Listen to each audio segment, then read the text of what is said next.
अशी नवनवीन कीर्तने व प्रवचने ऐकण्यासाठी आमच्या चॅनलला लाईक, शेअर व सबस्क्राईब करा. पै भक्ती एकी मी जाणे, ते तसाने थोर न म्हणे, आम्ही भावाचे पाहुणे भलतेया. ग्रंथराज ज्ञानेश्वरी अध्याय 9व्या अध्यायातील 395 क्रमांकाची ओवी आहे. या ओवीतून भगवंत स्वतः भक्तीचं स्वरूप प्रतिपादन करतात. चालू असलेला हा नामोत्सव श्री विठ्ठल मंदिर भक्त मंडळ ग्रामस्थ सर्वांच्या सहकार्यातून आणि त्या नामोत्सवातील आजचा हा प्रवचन सेवेचा योग आपल्या वाट्याला भाग्याने प्राप्त झालेला आहे. प्रतिवर्षी त्या भगवंताचा आपण हा उत्सव करतो. किंबहुना समाजामध्ये काही गोष्टीची समाजाला गरज आहे. त्या अनेक गरजेपैकी आज प्रत्येकाच्या अंतःकरणामध्ये देवाविषयी भाव वाढला पाहिजे बरं. आणि तो भाव वाढी करता काय केलं पाहिजे? त्या भगवंताचे उत्सव केले पाहिजेत. संतांनी वर्णन केले, वाडावया सुख भक्ती भाव धर्म कुळाचार्य नाम विठोबाचे अवतार तुम्हा धराया कारण.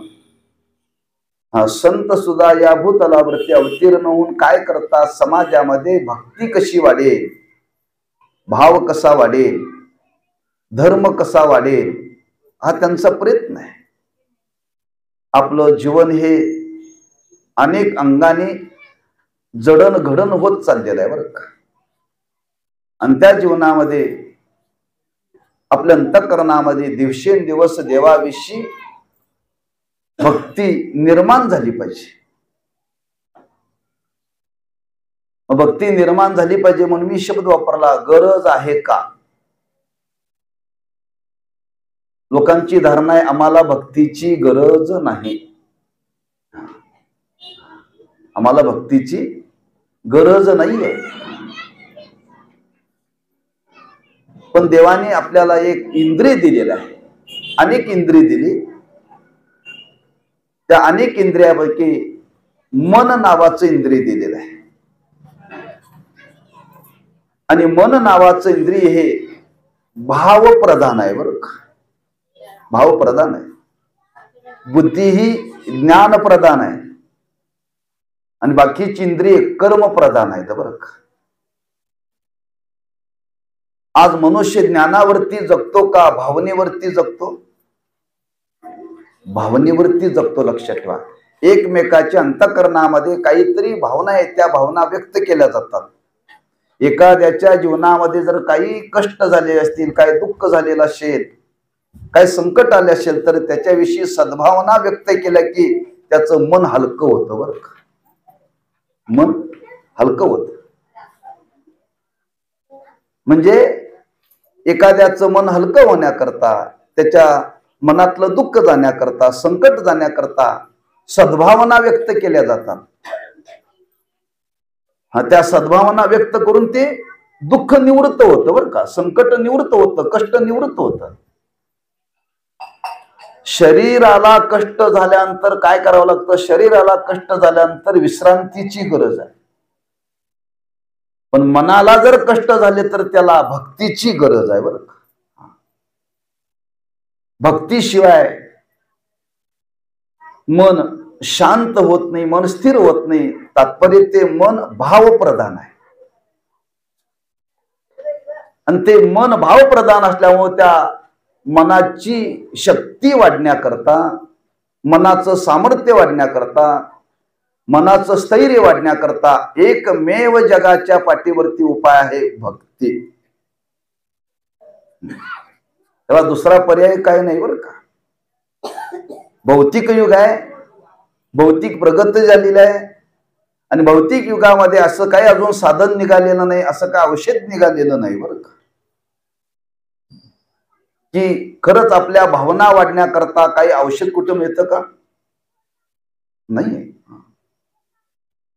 तुमच्या शरीरातलं कॅल्शियम कमी झालं तर कॅल्शियमच्या गोळ्या मिळतात बरं का, कॅल्शियमच्या गोळ्या मिळतात. पण मनातला भाव कमी झालेला तो वाढवण्याकरता अशा कुठे मेडिकलमध्ये गोळ्या मिळत नाहीत, अजून तरी व्यवस्था झालेली नाहीये. याच्या पुढेही होणं शक्य नाहीये. मग ते भाव वाढण्याकरताच गावोगावी मंदिर बांधले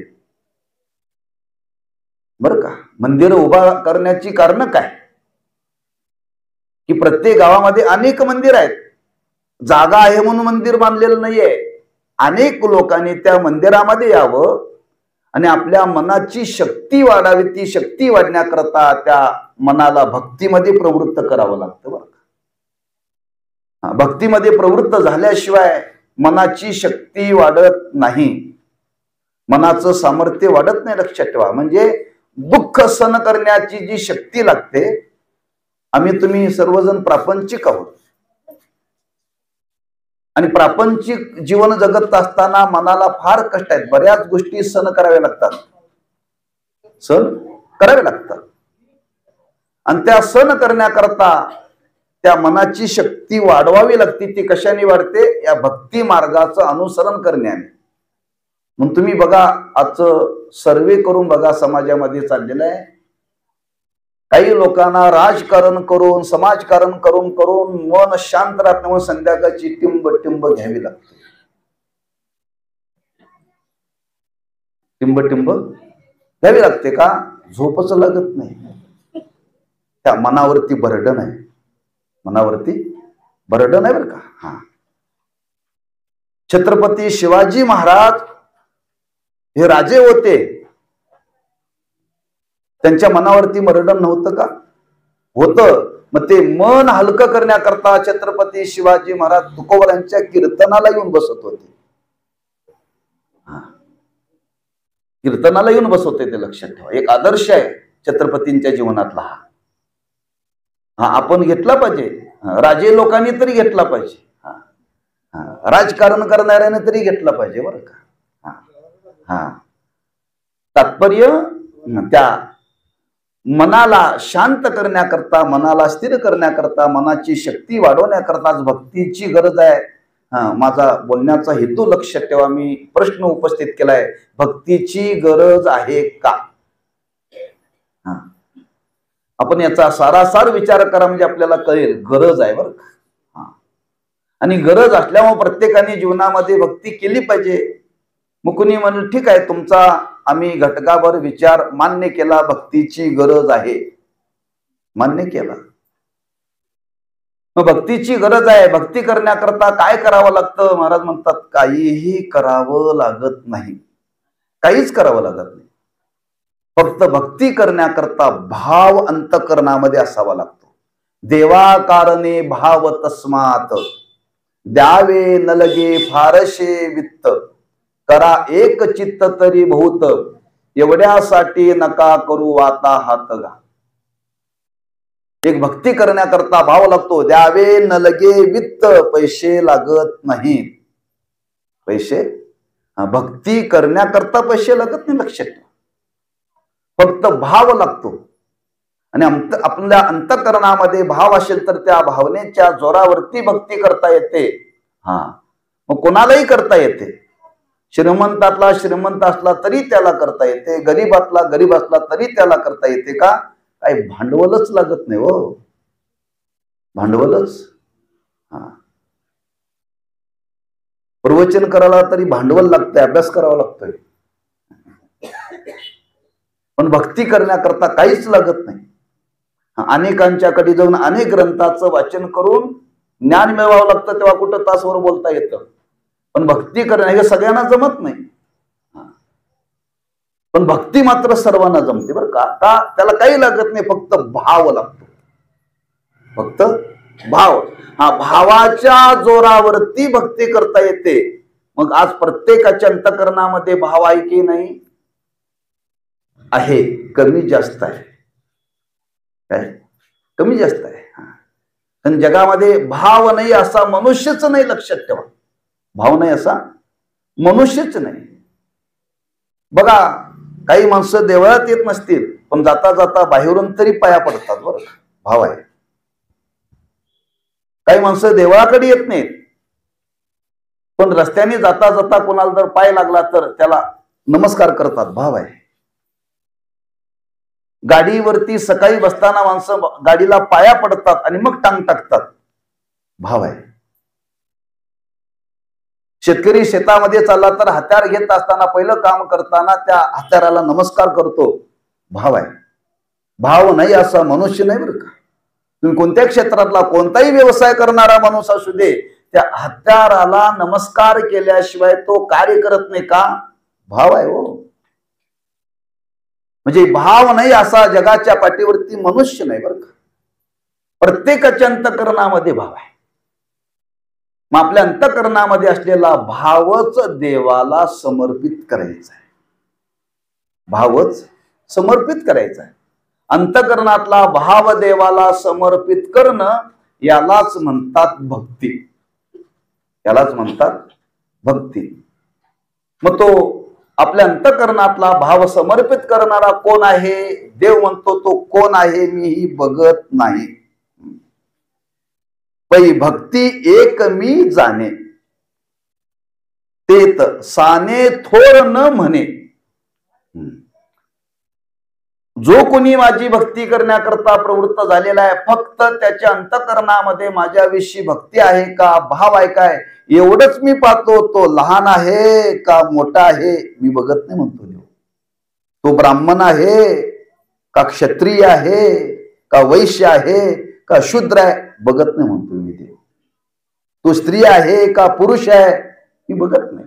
तो लहान आहे का मोठा आहे पाहत नाही. तो श्रीमंत आहे का गरीब आहे मी यातलं काहीच पाहत नाही, म्हणतो देव. साने थोर न म्हणे. जो जो कोणी माझी भक्ती करण्याकरता येतो, फक्त त्याच्या अंतःकरणामध्ये भाव आहे का एवढाच मी त्याचा विचार करतो. बाकी त्याच्या जातीचा, त्याच्या वर्णाचा, त्याच्या गुणाचा, त्याच्या कलेचा, त्याच्या संपत्तीचा, त्याच्या ज्ञानाचा कधीही देव म्हणतो मी बघतच नाही त्याच्याकडे. म्हणून भक्ती क्षेत्रामध्ये वर्णन केलेलं आहे. आपण देवाच्या दर्शनाला जातो आणि देवाच्या दर्शनाला जात असताना काहीतरी देवाला घेऊन जावं असा विधी आहे, बरं का. काय घेऊन जावं ते चित्त भगवंतांनी वर्णन केले. पत्रम पुष्पम फलं तोयम. एखादं फूल तरी देवाच्या दर्शनाला जाताना घेऊन जावं. फूल नाही जमलं तर एखादं पान तुळशीचं, ते नाही जमलं एखादं फळ, नाही जमलं तर मुठभर तांदूळ, त्यातलं काही नाही जमलं तर एक मस्तक आणि 2 अस्तक.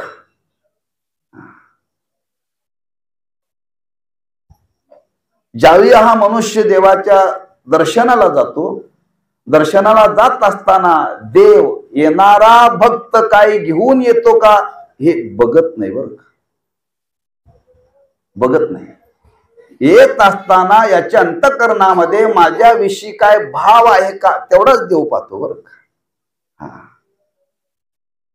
गुरुवारी साखरे महाराज गमतीनं सांगत असतात, येणाऱ्या भक्ताकडे देवाचं लक्ष असतं, याच्या अंतःकरणामध्ये भाव आहे का. आणि त्या देवाच्या जवळ बसलेला जो पुजारी गुरु त्याचं लक्ष असतं याच्या हातात काय आहे का, याच्या हातात काय, हा काय ठेवतो का, तो पाया पडतोय हे बघत नाही गुरु, बरं का. काय देवाजवळ ठेवतोय काय बघतोय तो. देव ह्यानं काय आणला हे बघत नाही. हा येत असताना याच्या अंतःकरणामध्ये माझ्याविषयी भाव आहे का हेच बघतो, बरं का. भक्ती एक मी जाणे. मी भक्तीच्या व्यतिरिक्त काहीच लोकांकडे बघत नाही. मी कोणाकडे काही मागतच नाही, मला अपेक्षाच नाही कशाची. एक भक्ती, हा तो कोणी असो, फक्त त्याच्या अंतःकरणामध्ये माझ्याविषयी भक्ती आहे का त्या भक्तीचाच स्वीकार करतो मी, कशाचाही स्वीकार करीत नाही. कशाचा स्वीकार करत नाही, बरं का, लक्षात ठेवा.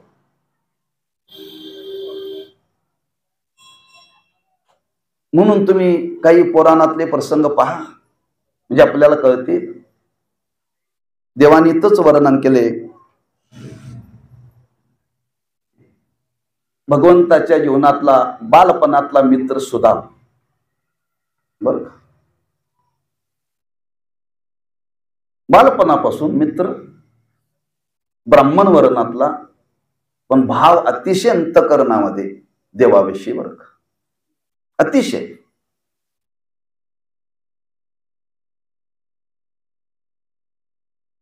त्या सुदामाच्या जीवनामध्ये दारिद्र्य होतं. एवढं दारिद्र्य होतं, 18 विषय दारिद्र्य होतं. किती? 18 विषय, म्हणजे 18 गुणिले 20 किती होतात? 360. याला म्हणतात 18 विषय, म्हणजे 360, म्हणजे 12ही महिने त्याच्या जीवनामध्ये दारिद्र्यच होतं. म्हणजे 18 गुणिले 20 म्हणजे 18 विषय, म्हणजे 360चा शब्द न वापरता 18 विषय. जे 12ही महिने त्याच्या जीवनामध्ये दारिद्र्यच होतं, बरं का. एवढं दारिद्र्य होतं. आताचा भिकारी सुद्धा बरा, बरं का. आताच्या भिकाऱ्यांची बँकेत खाते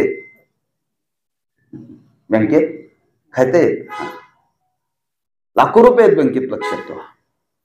पण सुदामाची अशी अवस्था होती, अंगावरती एकच वस्त्र, बरं का, पत्नीच्या अंगावरती एकच वस्त्र. ते धोतर अनेक गाठी मांडलेलं धोतर होतं, लक्षात ठेवा. एकच धोतर हो, ते फाटलं की गाठ मारायची आणि तेच नेसायचं, गाठ मारायची नेसायचं. पण भगवंताची भक्ती उच्च कोटीची होती, बरं का. पत्नीनं विचारलं, का हो तुम्ही एवढं त्या देवाचं भजन करता, त्या देवाला का आमचं दारिद्र्य कळत नाही का? सुद्धा म्हणले, चांगलं कळतंय त्याला, चांगलं कळतंय. मग त्यांनी सांगितलं, ते आपले भोग आहेत, आपण भोगले पाहिजेत. आपले भोग आहेत, लक्षात ठेवा. ठेविले अनंते तैसेची राहावे, चित्ती असो द्यावे समाधान. नाही म्हणजे माझं मत आहे, तुम्ही एकदा देवाकडे काहीतरी मागा. नाही म्हणले, मी मागण्याकरता देवाची भक्तीच करत नाही म्हणले. मला माझ्या प्रपंचाचं दुःख देवाला सांगायचं, जाणतोच आहे हो. अंतरीचे बीज जाणे कळवला. ठीक आहे, तुम्ही मागू नका, पण माझी इच्छा आहे, एकदा तुमच्या मित्राला भेटायला तरी जा. एवढं करीन म्हणले. फार दिवस झालं त्याची भेट झाली नाही. बालपणाचा माझा मित्र आता तो झालाय राजा द्वारकेचा. एकदा भेटून तरी या, हरकत नाही. एवढी मी तुझी इच्छा पूर्ण करीन म्हणले. ठीक आहे म्हणले, मी जातो त्याच्या भेटीला. पण असं करा, आता त्याच्या भेटीला जायचं म्हटलं काहीतरी घेतलं पाहिजे बरोबर. आता सुदामाच्या घरात काय असणार आहे हो? काही नव्हतं. त्यांनी ते मूठभर पोहे दिले आणि त्या धोत्राच्या कोपऱ्याला बांधले, बरं का. आणि ते पोहे घेऊन सुदाम निघाला. प्रवास करीत द्वारकेमध्ये आला. द्वारकेमध्ये आल्यानंतर आता द्वारपाल राजा ना, भगवंताच्या द्वारामध्ये गेल्यानंतर सांगितलं त्या द्वारपालांना, मी देवाचा मित्र आहे म्हटले, मला त्याची भेट घ्यायची आहे.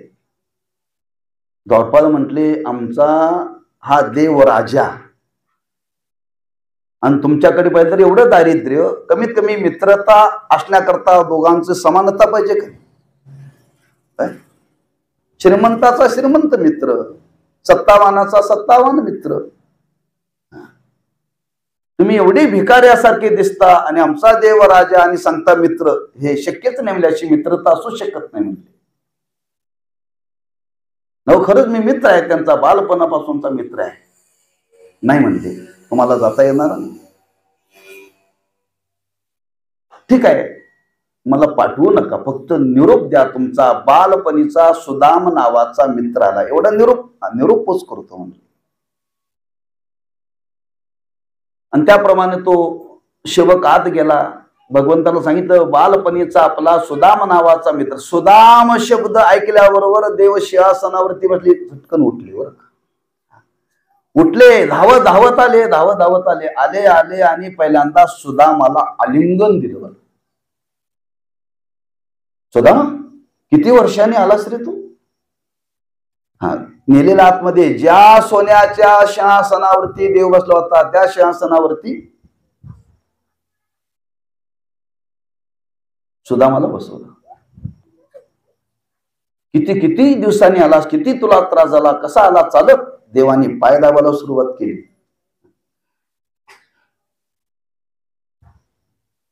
आणि सगळं चौकशी करता करता करता घरचे बरे आहेत का? आणि बोलता बोलता म्हणले माझ्याकरता पोहे आणलेत का? म्हणले पोहे आणलेत का? हो हो दिलेत म्हणले बायकोन. हे देवाला त्या सुदामाला लाज वाटत होती, हा राजा आहे आणि मी एवढे आणलेले कोरडे पोहे कसा मागेल? नाही म्हणजे कुठे ते पोहे आण. पोहे बघितले आणि बघितल्याबरोबर तशीच फक्के मारले. वर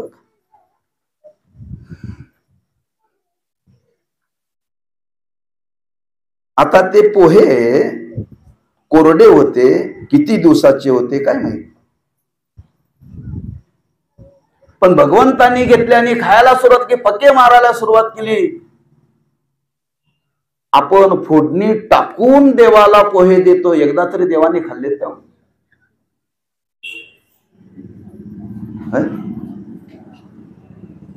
फोडणी टाकून आपण देवाला पोह्याचा नैवेद्य दाखवतो, एकदा तरी देवाने खाल्लेत का? सांगा कोणापैकी. माझे तरी आता पण खाल्लेत नाहीत. तुमच्यापैकी कोणाचे खाल्लेत का? बरं देव राहू दे, पोहे राहू दे, आमच्या तुमच्यापैकी कोणी बिन फोडणीचे पोहे खाईल का? सांगाल कुणीच खाणार नाही. मग आमच्या तुमचा सारखा सामान्य जीव जर कोरडे पोहे खाऊ शकत नाही, देवानी कसे काय खाल्ले? फक्त देवानी त्या सुदामाच्या अंतःकरणामध्ये असलेला भाव, त्या भावाला पाहून ते पोहे खाल्ले. याला म्हणतात भाववर.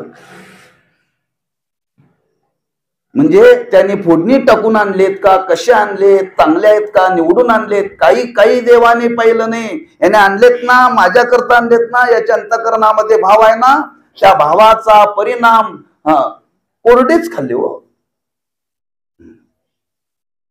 म्हणजे अंतःकरणामध्ये भक्ताच्या असलेला भाव, त्या भावाकरता देव काय सेवन करतो याचा विचार करा, लक्षात ठेवा.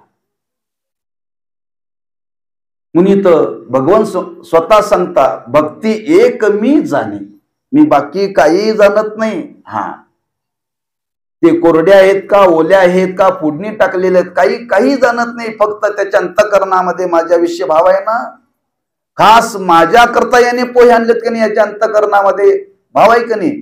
देवाला फार पोहे आवडतात. हो फार पोहे आवडतात.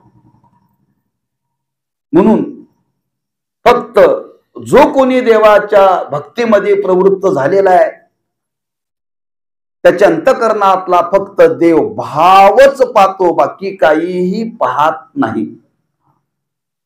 आणखी दुसरं उदाहरण प्रसिद्ध आहे, आपल्याला ज्ञात आहे, शबरीचं.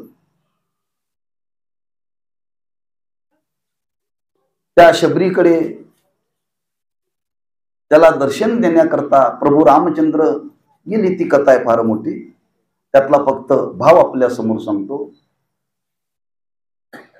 मातंग ऋषींनी सांगितलं होतं शबरीला, तुझ्या आयुष्यामध्ये तुला प्रभू रामचंद्र दर्शन देणार आहे. मग ती रोज वाट पाहत बसायची. बरं का, आज येतात का प्रभू, रोज. बरं का, एकदा दर्शन देणार आहेत, कधी देणार आहे सांगितलं नव्हतं. ती रोज काय करायची, उठायची, अंगण झाडायचं, त्या जंगलामध्ये जाऊन बोरं आणायची आणि ती बोरं आणून, फुलं आणून सगळं साहित्य ठेवायचं. का कधी येते सांगता येत नाही, रोज तिचा नेम. अनेक दिवशी प्रभू गेले. प्रभू गेल्यानंतर प्रभूचा आदरातिथ्य केलेला आहे, पाद्यपूजा केलेली आहे. आणि पाद्यपूजा केल्यानंतर प्रभूला त्या शबरीने ती बोरे दिली बरं का द्रोणामध्ये. भगवंतांनी बघितल्याबरोबर देवाने खायला सुरुवात केली बरं का. जणू कधी खायला न मिळाल्यासारखंच बरं का. खायला सुरुवात केली. मागचा पुढचा कशाचा विचार देवाने केला नाही, खायला सुरुवात केली. लक्ष्मण शेजारी होता. लक्ष्मणाने विचार केला, दादाला काही कळतच नाही, दादाला काय कळतच नाही. अहो त्या शबरीनेही बोरे आणून दिले, त्या शबरीकडे दादानी पाहिलंच नाही. लक्ष्मणाने पाहिलं होतं शबरीकडे बरं का. आणि त्या शबरीला निरखून पाहिलं लक्ष्मणाने पाहिलं, हिनं दात कधी घासलेले नाहीत, कधी अंघोळ केलं का माहित, केस विंचरलेले नाहीत, आणि हिच्या तोंडातली उष्टी बोरे देव खातो एवढं कळू नये दादाला. लक्ष्मण ती बोरे बघत होता आणि शबरीकडे बघत होता, बोरे बघत होता आणि शबरीकडे बघत होता. एवढी घाण, एवढ्या घाणेरडी असणाऱ्या शबरीची बोरे देव खातो, काय म्हणावं देवाला. शेवटी लक्ष्मणाला राहवलं नाही.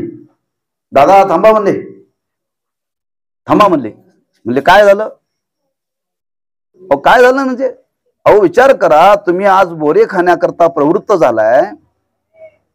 ज्या शबरीनं तुम्हाला ही बोरे खाण्याकरता आणली, त्या शबरीकडे तुम्ही पाहिलं का, शबरीकडे पाहिलं.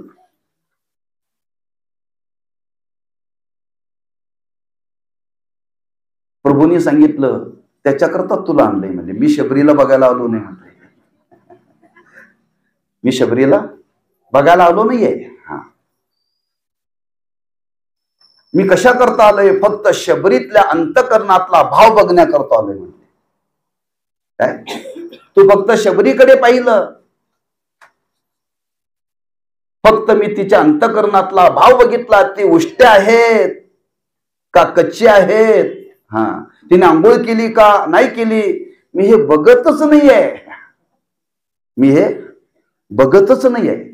मी फक्त त्याच्या अंतकरणामध्ये भाव आहे काय, माझा फक्त संबंध आहे भक्तीशी, माझा संबंध व्यक्तीशी नाही, माझा संबंध व्यक्तीची नाही. ती कोणी असो, भलतयाचे हो, भलतयाचे हो, कुठल्या कुलातले आहे, कुठल्या वर्णातले आहे, मला त्याच्याशी देणं घेणं नाही. देव सांगतायत, लक्षात ठेवा. कोणाला सांगतायत, लक्ष्मणाला सांगतायत. फक्त माझा संबंध आहे त्याच्या भक्तीशी, तिच्या भावनेशी. त्याच्या अंतकरणामध्ये भाव आहे ना, संपला, माझा व्यवहार झाला बरं का, माझा व्यवहार झाला. म्हणजे एवढा विस्तार करण्याचं कारण, आज प्रत्येकाच्या अंतकरणामध्ये भाव आहे. मग भक्ती करणं सोपं आहे का अवघड आहे? सोपं आहे. अहो त्याला दुसरं काही द्यावंच लागत नाही, त्याला काहीही द्यावं लागत नाही. फक्त अंतकरणातला भावच त्याला द्यावा लागतो, बाकी काहीही द्यावं लागत नाही. आपल्याकडे पाहुणे आले की त्यांना शिष्टाचार करावा लागतो, आदराचार करावा लागतो, आदरातिथ्य करावं लागतं. ते नाही केलं तर माणसं रुसतात, माणसं रुसतात. देवाला तुम्ही आदरातिथ्य नाही केलं तर देव विचार करत नाही, फक्त तो विचार करतो याच्या अंतकरणामध्ये भावना, संपला विषय. तो बाकी कशाचाच विचार करत नाही, कशाचाही विचार करत नाही. म्हणून पहा, ज्यावेळी दुर्योधनाने भगवंताला सभेचं आमंत्रण दिलं होतं, सभेचं आमंत्रण दिलं होतं. कौरव पांडव सगळे, भीष्माचार्य द्रोणाचार्य सगळे त्या सभेला होते, आणि देवालाही आमंत्रित केलं होतं. देव गेले. आता तो दुर्योधन राजा होता. आता सभा झाल्यानंतर त्यांनी सगळी जेवणाची व्यवस्था केली होती, पंचपक्वानाची व्यवस्था बरं का, पंचपक्वानाची व्यवस्था. राजाच आहे ना, त्याला काय कमी. आणि सगळे राजे लोक त्या सभेला येणार. ती सभा झाली, आणि सभा झाल्यानंतर भगवंत निघाले. दुर्योधनला ओ कृष्णा थांब म्हणले. तो देव म्हणत नव्हता बरं का. तुमच्याकरता भोजनाची व्यवस्था केलेली आहे. देव म्हटले मी जेवत नाही म्हणले. जेवत नाही म्हणले का? मला भूक नाही आहे म्हणले. भूक नाहीये. आता पंचपक्वानाचा बेत केला होता दुर्योधनाने. दे जेवत नाही म्हणून तिथून निघाले आणि जाता जाता विदुराच्या घरामध्ये शिरले आणि सांगितले मला भूक लागलेली आहे, पहिल्यांदा वाढ.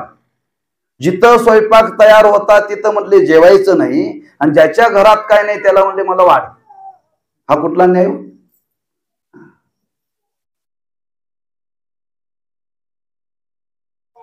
असं का देवाने केलं?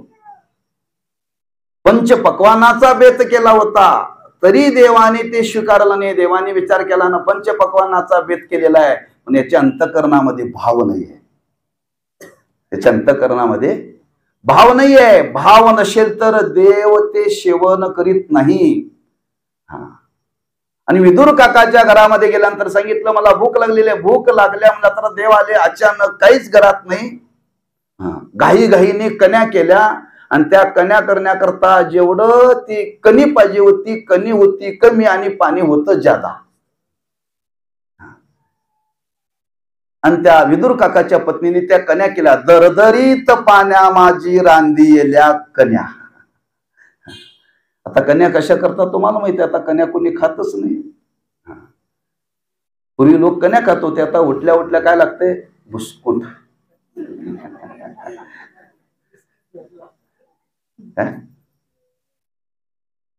आमचे ते गुरुजी म्हणायचे ते भुसकटच आहे बरं का, त्यात काही ताकद नाहीये.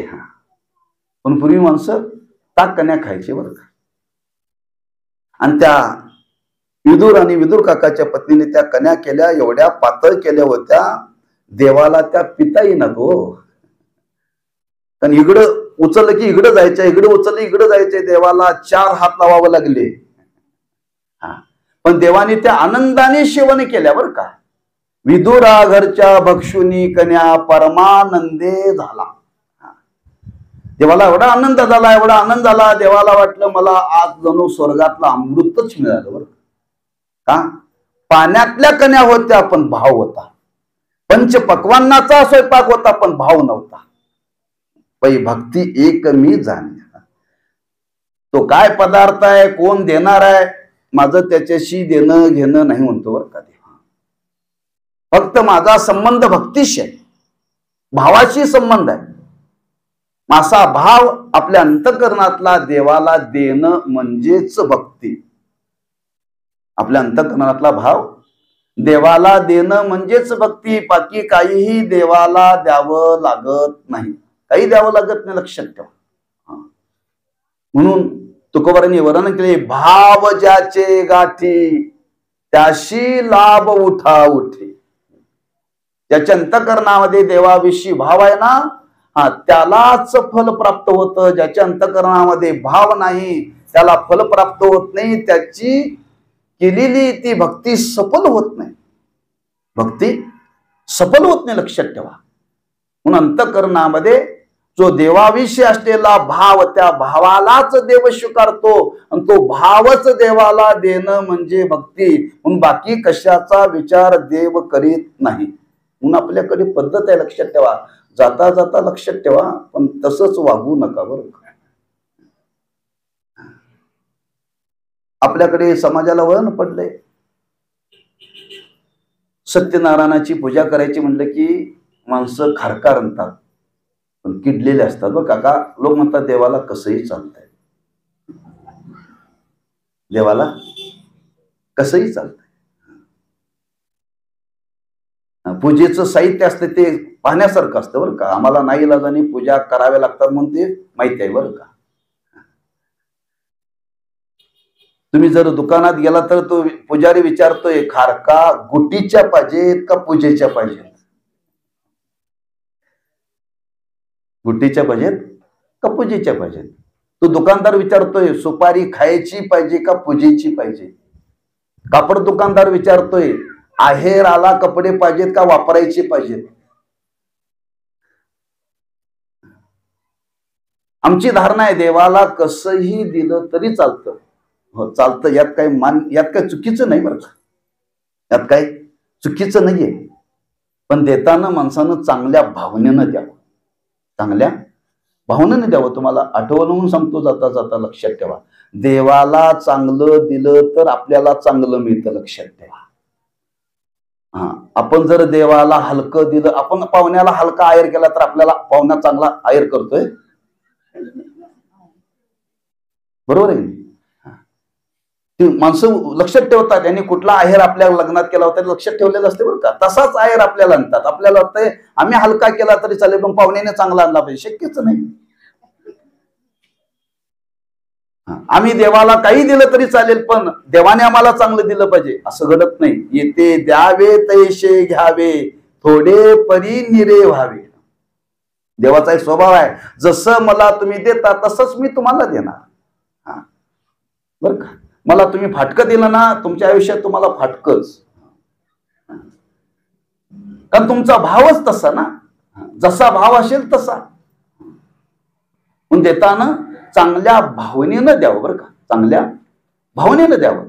भाव असावा हा गोष्ट वेगळी, पण देताना भावना सुद्धा चांगली असावी बरं का, देताना भावना सुद्धा चांगली असावी. आपण ज्या भावनेने देतो त्याची फळं आपल्याला भोगावी लागतात, लक्षात ठेवा.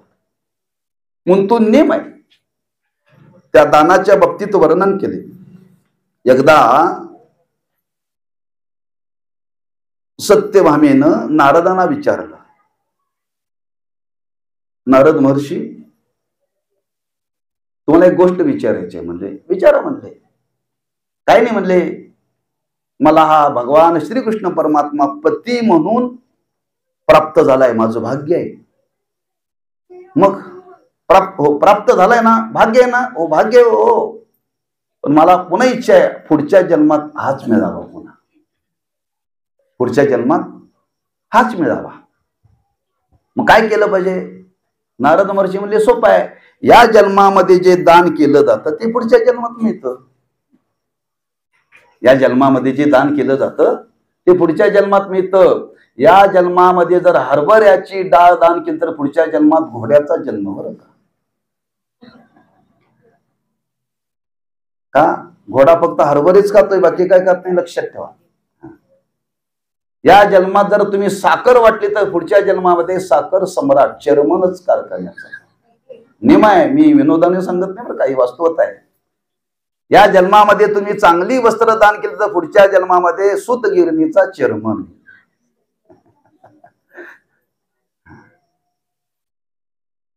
आणि या जन्मामध्ये तर मी वाईट भावनेनं दिलं तर समजावं पुढच्या जन्मात भिकारीच.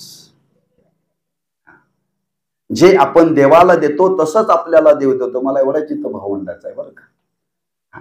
मग त्या सत्यभामीनं विचारलं, मला देव काय म्हणले, देवाला दान कर म्हणजे तुला पुढच्या जन्मात देव मिळेल.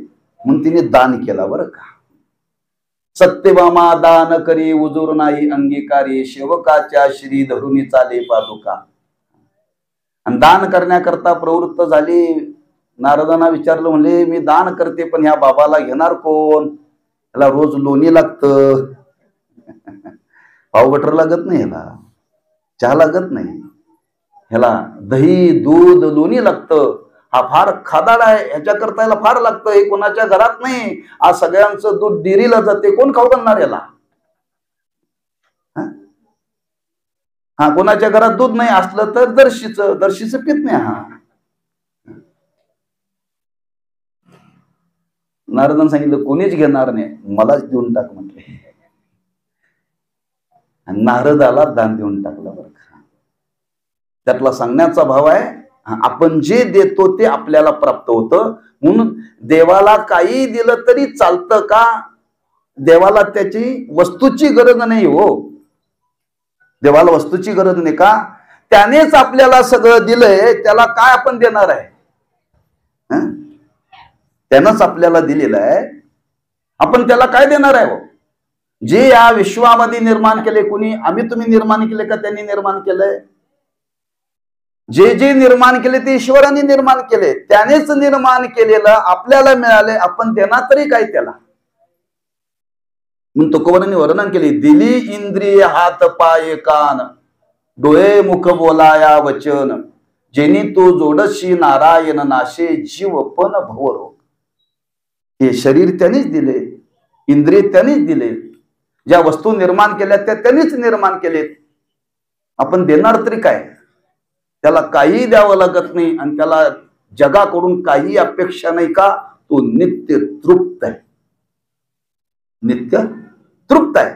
आमच्या तुमच्या करता त्यांनी सर्व निर्माण केलंय, फक्त अपेक्षा त्याची एवढीच आहे, त्याच घ्यायचं, ते त्यालाच द्यायचं, फक्त देताना भावपूर्वक द्यायचं, हीच भक्ती बरं का.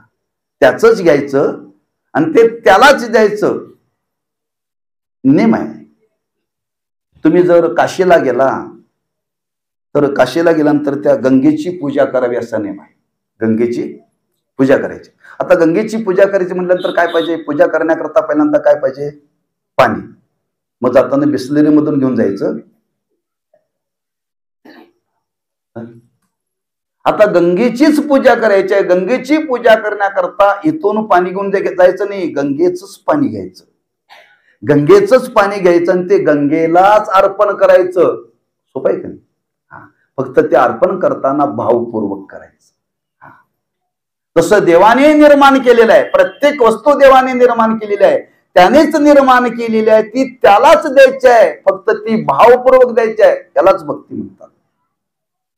आम्ही काहीही नवीन निर्माण करून देवाला देऊ शकत नाही. त्याने जे निर्माण केलं त्याच्यातूनच आम्ही देवाला देतोय बरं का.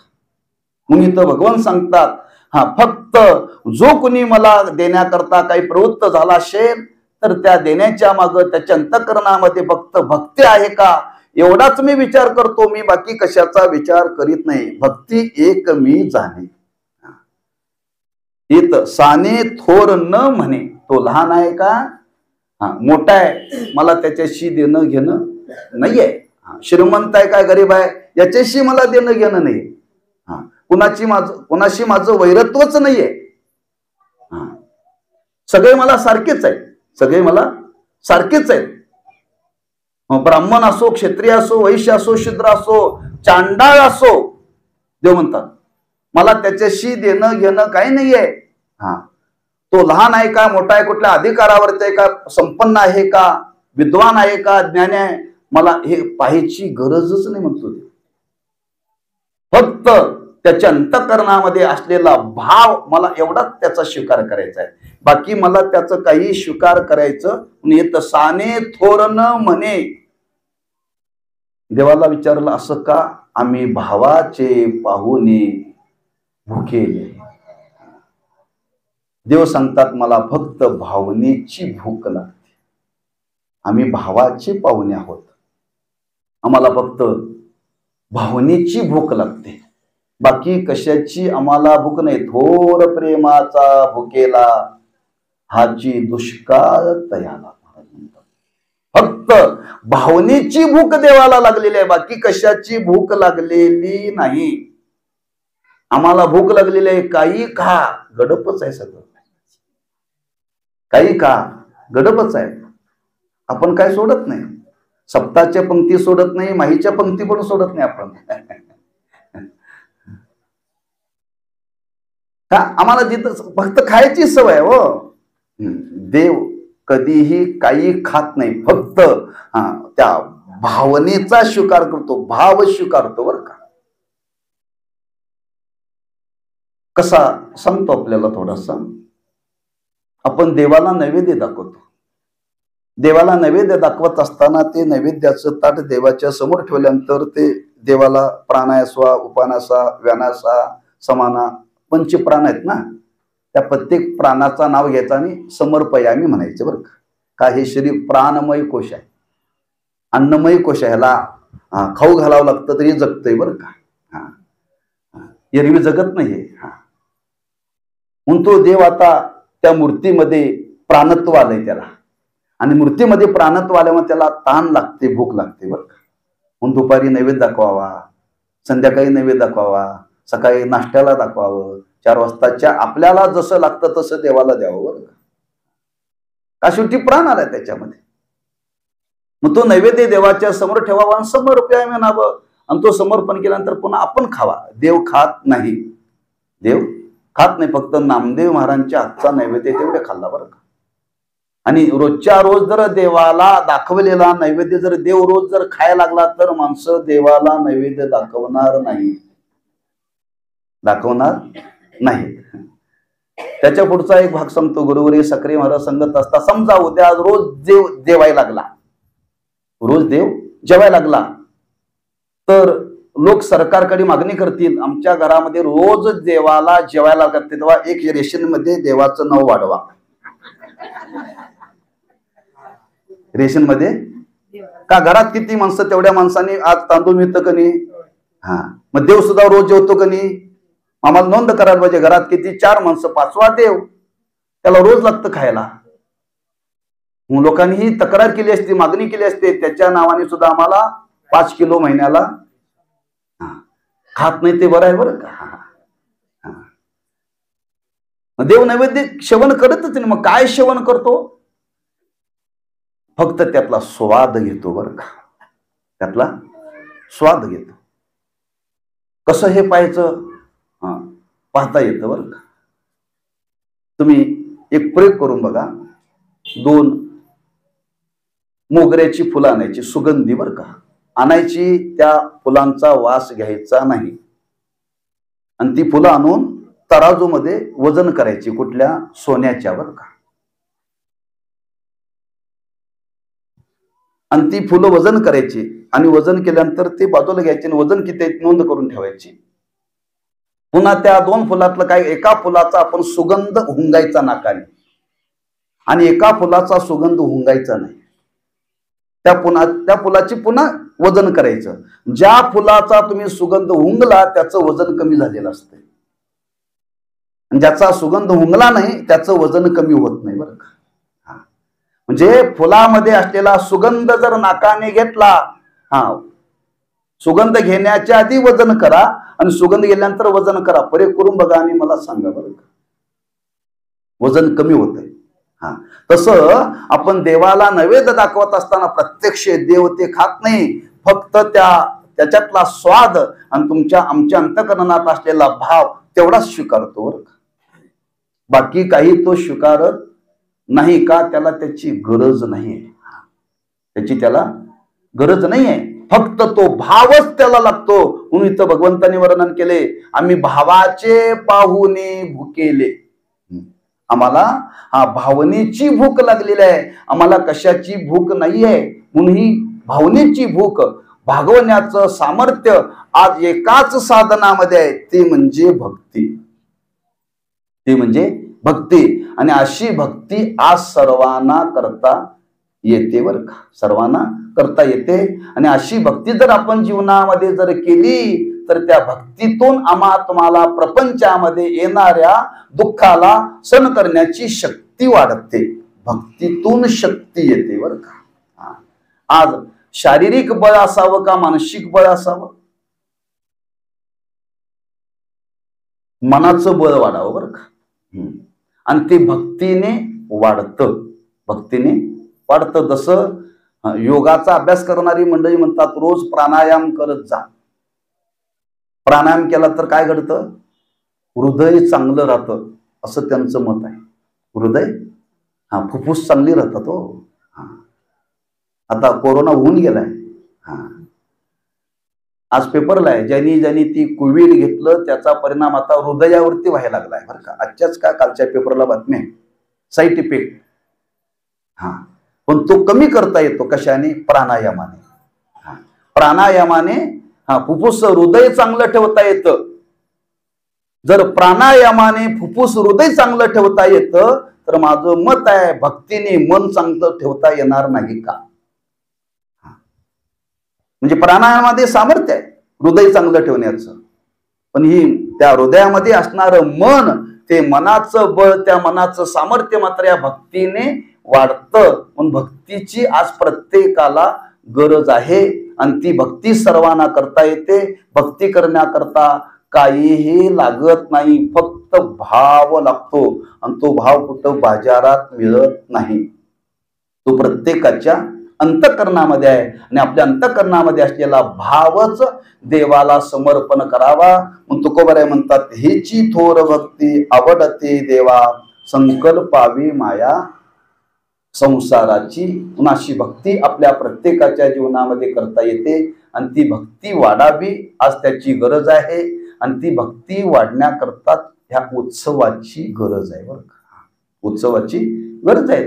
का भक्तीचं महात्म्य ऐकल्याशिवाय भक्ती वाढत नाही, भक्ती वाढत नाही, लक्षात ठेवा. आता परिस्थिती चालू आहे, मत वाढावी म्हणून सभा चालू आहे,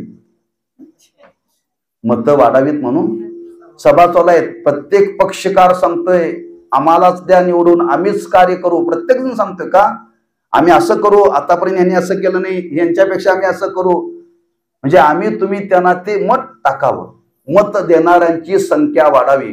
मत देणाऱ्यांची संख्या वाढण्याकरता जर सभा घ्याव्या लागतात, तर समाजामध्ये भाव वाढण्याकरता कथा कीर्तन करायला नकोत का?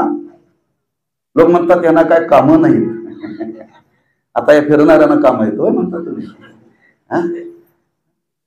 समाजामध्ये भाव वाढण्याकरता याची गरज आहे की नाही हो? गरज आहे बरं. म्हणून ही भक्ती आज आपल्या जीवनामध्ये वाढली पाहिजे. आणि ती भक्ती वाढण्याकरता हा उत्सव आपण दरवर्षी करताय. आतापर्यंत आपण हा चालवलेला आहे.